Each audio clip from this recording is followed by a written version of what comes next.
हिरण्यवर्णां हरिणीं सुवर्णरजतस्रजां चन्द्रां हिरण्मयीं लक्ष्मीं जातवेदो महावः। ईशानां जगतोस्य वेङ्कटपते विष्णोर्परां प्रेयसीं तत्वक्षस्थलनित्यवासरसिकां त्यक्षान्ति संवर्धिनीं पद्मालङ्कृतपाणिपल्लवयुगां पद्मासनस्थां श्रियं வாத்சல்யாதி பகவதீம் வந்தே ஜெகன்மாதரம். உயர்ந்த திவ்ய தேசம். இந்த திவ்ய தேசத்தை கொண்டாடாதவர்களே இல்லை. ஜகத் பிரசித்தி. என்ன ஒண்ணு, மலைக்கு மேல பெருமாள் இருக்கார், மலைக்கு கீழே திருசுகனூர் என்கின்ற திருச்சானூரில் தாயார் இருக்கா. பெருமாள் கொஞ்சம் கஷ்டம் கொடுப்பார். நம்ம 7 மலைகளை தாண்டி குடுகுடுன்னு ஒரு பள்ளத்தாக்குல போய் பெருமாளை ஸ்ரீனிவாசனாய் வெங்கடேஸ்வரனாய் பரபிரம்மமாய் போய் அவரை சேவிக்கணும். தாயார் அந்த கஷ்டமே கொடுக்க மாட்டா. குழந்தைகளுக்கு தாய் கஷ்டம் கொடுப்பளோ? பூமியின் லெவல்லையே எந்த லெவல்ல போறோமோ அதே லெவல்ல தாயாருடைய அந்த கட்டாட்சம் ஏற்படும். அப்பேற்பட்ட திருச்சானூரில் அலர்மேல் மங்கை தாயாராய் பத்மாவதியாய் சேவை சாதிக்கின்றாள். இவள் ஆகாஷராஜனுக்கு குமாரத்தியாய் பிறந்தாள். அந்த ஆகாஷராஜன் தான் தவம் செய்து தாயாரை பெற்றெடுத்தார். எப்படி ஜனக மகாராஜன் ஆவிர்பாவஹ கலசஜலதா வத்வரே வாபியஸ்யாஹ ஸ்தானம் யஸ்யாத் சரசி ஜவனம் விஷ்ணுவக்ஷஸ்தலம் வா பூமா யஸ்யா புவனம் அகிலம் தேவி திவ்யம் பதம் வா ஸ்தோக பிரக்ணைர் அனவதி குணா ஸ்தூயசே சாகதம் துவம் என்று ஜனகனுக்கு ஜனகஜா, க்ஷிதிஜா, பூமிஜா, தரணிஜா என்கின்ற பெயரோடு அவனிஜயாய் ஸ்ரீ மகாலட்சுமி தோன்றினாளோ அதே விதத்தில் இங்கு ஆகாஷராஜனுக்கும் பெண்ணாக பிறந்தாள், வளர்ந்தாள். எப்படி அண்ணரும் நோக்கினான் அவளும் நோக்கினாள் என்று ராமாயணத்தில் இருவர்களும் சந்தித்தார்களோ அதே போல் இவ்விடத்தில் தாயார் ஒரு நாள் காட்டுக்கு தோழிமார்களோடு செல்லும் போது ஒரு காட்டு ஆனை இவர்களை துரத்த இவள் பயந்து கொண்டு ஓட அவளை கட்டிப்பிடிக்குமா போலையும் அதே சமயத்தில் அபயம் கொடுக்குமா போலையும் வகுளமாளிகைக்கு வளர்ப்பு பிள்ளையாக பெருமாளான ஸ்ரீனிவாசன் தோன்ற இருவர்களும் பார்த்துவிட்டு காதல் வசப்பட்டு விரகதாபத்தில் தவித்துக் கொண்டிருக்க வகுளமாளிகையும் பெண் கேட்டு வர வேண்டும் என்பதற்காக வர அதற்கு முன்பதாகவே பெருமாள் ஒரு காரார் குழல் கொண்டை கட்டுவிச்சி கட்டேறி சீரார் சுளக்கில் சில நெல்விழி தெரியா வேரா விதிர் விதிரா மைசிலிரா கைமோவா பேராயிரம் உடையான் என்றாள் என்று ஒரு கட்டுவிச்சியாக வந்து குறிச்சொல்ல அந்த ஆகாஷராஜனும் சந்தோஷமாக தாயாரை பெருமாளுக்கு கல்யாணம் பண்ணி கொடுப்பேன் என்று சொல்ல குபேரனிடத்தில் கடன் வாங்கி கொண்டு இருவர்களுக்கும் நாராயணவனத்தில் கல்யாணம் நடந்தேறியது. பெருமாள் மலைக்கு மேல வெட்டார். ஒரு தொலை தூரத்தில் சென்றால் தானே கொஞ்சம் உழைச்சு இந்த கடன் எல்லாம் அடைக்க முடியும். தாயார் சொன்னா உமக்காக காத்து கொண்டிருப்போம் என்று பத்மாவதியாய் இங்கிருந்தாள். இவளை நம்பிக்கொண்டுதான் நம்மாழ்வாருடைய சரணாகதியை ஏற்பட்டது.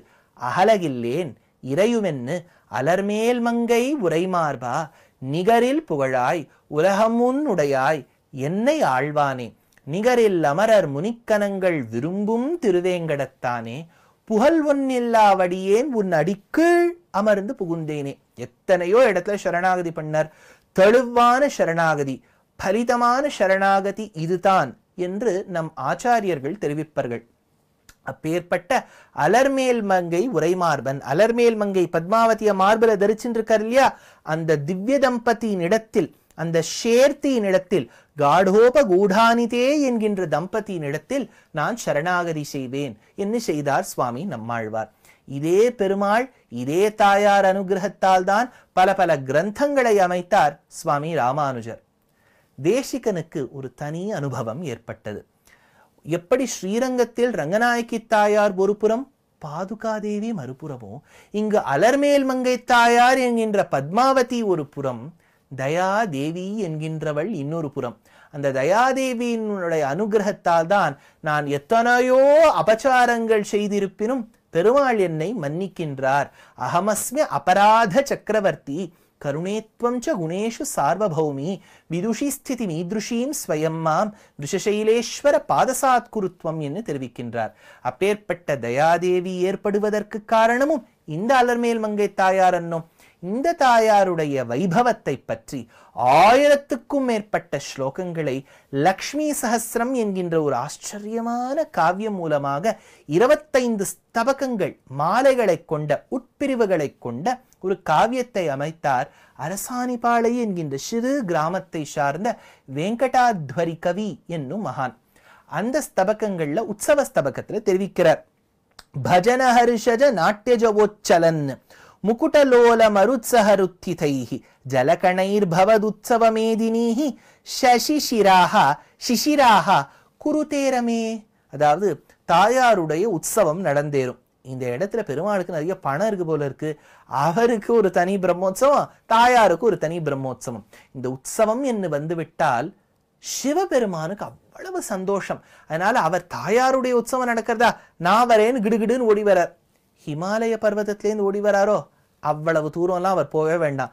இங்கே கனகமுகரி ஸ்வர்ணமுகி என்கின்ற நதிக்கரையில் ஸ்ரீகாளஹஸ்தியில் சேவை சாதிக்கின்றார் சிவபெருமான். ஓடி வந்தாராம்.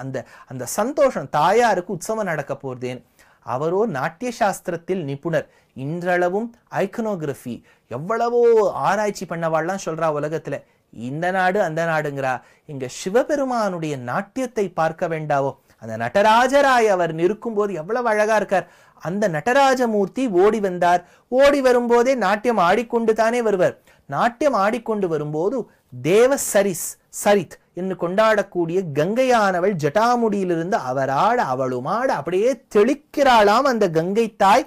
அந்த தெருவீதிகள்ல திரு சுகனூர் என்கின்ற ஊரில் உற்சவம் நடந்தேறுவதற்கு பூர்வம் தெருவெல்லாம் கங்கை ஜலத்தால அலம்பியாச்சு. கர்டசி சிவபெருமான்.